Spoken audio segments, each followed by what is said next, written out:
Olá, exploradores! Bem-vindos a mais um vídeo do canal Agenda do Explorador.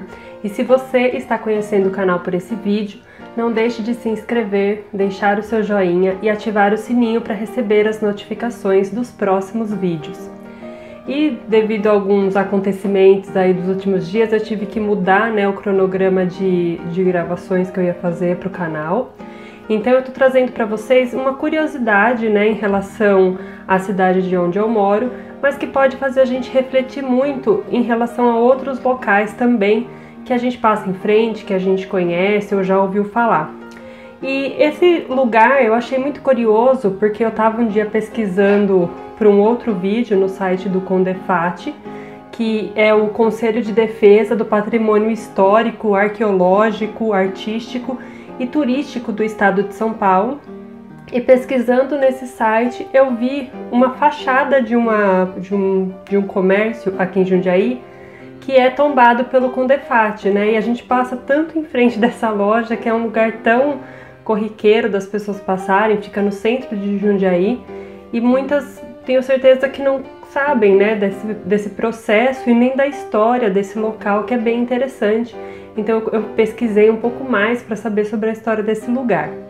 E ele foi tombado, essa fachada foi tombada em 2013, graças à solicitação que foi feita pela Sociedade Amigos da Preservação do Patrimônio Histórico, Artístico e Arqueológico de Jundiaí. Então foi graças a essa iniciativa deles que esse processo foi possível, Então eu achei interessante trazer esse ponto para vocês, para a gente poder pensar o quanto de lugares a gente passa na frente e às vezes não percebe a importância que ele pode ter para a nossa história. Então essa fachada, ela fica na rua Barão de Jundiaí, número 736, e fica encostadinho com o Museu Solar do Barão, que também é tombado pelo CONDEFAT, é um museu bem conhecido aqui em Jundiaí. Então eles estão ali um do lado do outro, e hoje a loja é ocupada hoje a fachada, o local é ocupado pelas lojas pernambucanas, já faz bastante tempo. Mas com o tombamento, a gente consegue então preservar essas características da fachada, Dentro dele não é tombado, porque ao longo dos anos, o que era essa construção por dentro foi demolido para abrigar vários tipos de comércio, hotel. Então não tem mais nada, do que era originalmente ali dentro, mas a fachada acabou sendo preservada. Então foi visto a importância de se tombar essa fachada para preservar essas características que ela tem. E por que isso, É porque essa fachada, ela é o único e o último exemplar de construção do século XVIII. Então ela tem aí uma data de mais ou menos 1780, e ela é esse último exemplar aí, dessa época. E naquela época ela era uma das raras construções de dois pavimentos, que isso mostrava muito o poder econômico, social e político da família que morava naquela casa, Então isso mostrava muito o poder que uma casa tinha, que uma família tinha. E essa família que tinha essa casa foi a família Silva Prado, que ela foi a primeira proprietária do local e era uma família de grande importância para a nossa história. Eu vou contar um pouquinho para vocês. Então, além desse poderio, que a família tinha, visto pela casa, que eles tinham aqui em Jundiaí, eles tiveram também uma grande influência, além, uma influência na cidade de Jundiaí, também na cidade de São Paulo e, consequentemente, para o estado, O patriarca dessa família foi o sargento-mor Antônio da Silva Prado, que veio da cidade de Prado, em Portugal, e ele veio para São Paulo na primeira década aí do século XVIII. E o seu filho, o Martinho Prado, se mudou para Jundiaí e foi juiz ordinário e vereador de 1745 a 1759. E ele também serviu como juiz dos órfãos nos primeiros anos de 1750, Então aí a gente já tem uma presença da família aí em Jundiaí. E dessa família também veio o Barão de Iguape, que foi capitão-mor e também vice-presidente da província de São Paulo. Foi comendador da Imperial Ordem de Cristo e oficial da Imperial Ordem da Rosa. E além disso tem o neto, do Barão de Iguape, que foi prefeito de São Paulo. Então tanto o Barão quanto o prefeito de São Paulo chamavam, Antônio da Silva Prado, Então até na hora da pesquisa às vezes confunde um pouquinho, porque você tem vários Antônio da Silva Prado, você tem que ver que geração que está sendo falada ali da história, né? Mas mostra a importância dessa família aí na nossa história.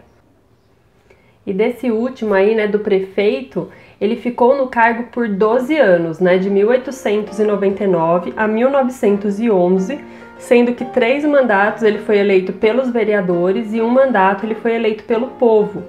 E ele trouxe diversas coisas aí para a cidade de São Paulo enquanto prefeito. Ele trouxe, por exemplo, o bonde elétrico, que foi a primeira linha que se chamava Barra Funda, que ligava o Largo São Bento, no centro, até a Rua Barão de Limeira, na Zona Oeste, que era onde Antônio Prado morava. Ele também alargou e arborizou várias ruas, ampliou praças e jardins, e em sua gestão também foi onde começou a obra do Teatro Municipal de São Paulo, foi onde ele começou a ser construído, né? E foi terminada a obra uns 8 meses depois que terminou o mandato de Antônio Prado.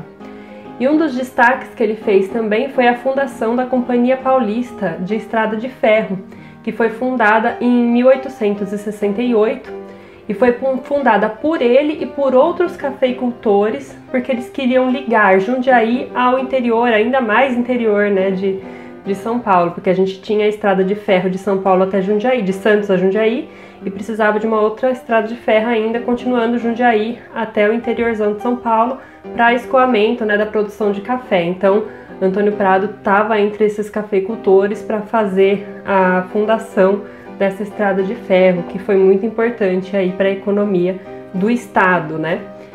E Antônio Prado ele chegou até vir uma vez para Jundiaí, porque teve uma greve dos ferroviários que começou aqui na cidade de Jundiaí e se espalhou para outras cidades, inclusive na capital. Então ele chegou a vir para cá para poder cuidar dessa greve aí, né, com um perfil bem enérgico que ele tinha.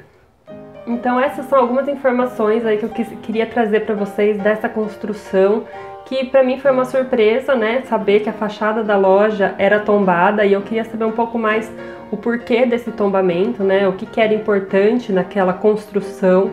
Então ela tem as características, né, da construção do século XVIII, que é muito importante preservar para lembrar dessa história da nossa cidade, né? Então quando a gente preserva, quando um local é tombado para fazer qualquer restauro, manutenção, é preciso ter uma aprovação aí do CONDEFAT, então isso ajuda a preservar, né? Por exemplo, o interior do local a gente já não tem mais, mas pelo menos a fachada a gente consegue ter esse resquício ainda da história, né?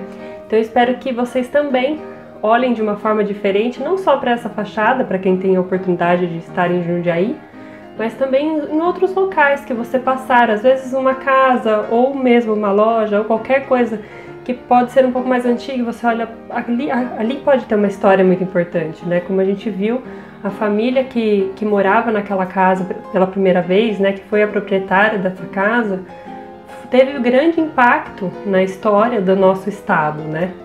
Então a gente vê o quanto que às vezes a gente passa despercebido por informações muito importantes aí que fazem a nossa história ser como é hoje. Então eu espero que vocês tenham gostado desse vídeo e até a próxima!